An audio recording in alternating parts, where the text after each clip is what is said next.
tell us a little bit about the hybrid system here. Okay. You've got your electric swing motor, your electric generator motor, and your inverter and capacitor, which is what's here.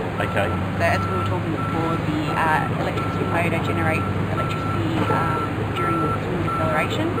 So that kinetic energy is transformed into electrical power, and it's stored in the capacitor.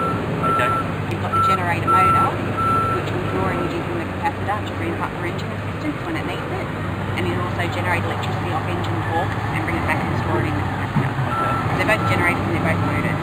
So what sort of fuel savings would an owner expect from a hybrid? We've seen savings from 25 to 40%.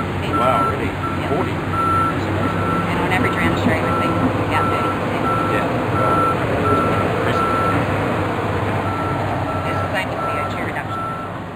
So this one here is an extra gauge for hybrid temperature.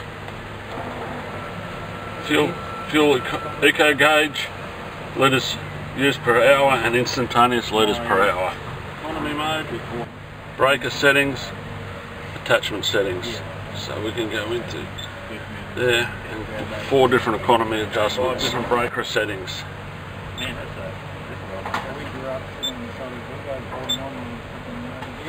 5 different attachment settings and no two-way attachment setting. Working hours, fuel consumption, blah blah blah.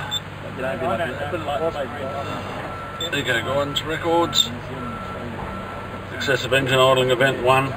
Not enough time for anything else. They're the main big differences. The fact that we can scroll across machine setting, service settings, maintenance, how long to go.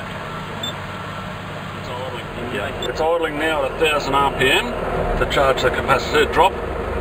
It's now back down to idle and it sits at 700 RPM at idle. Straight out of the capacitor to the swing motor.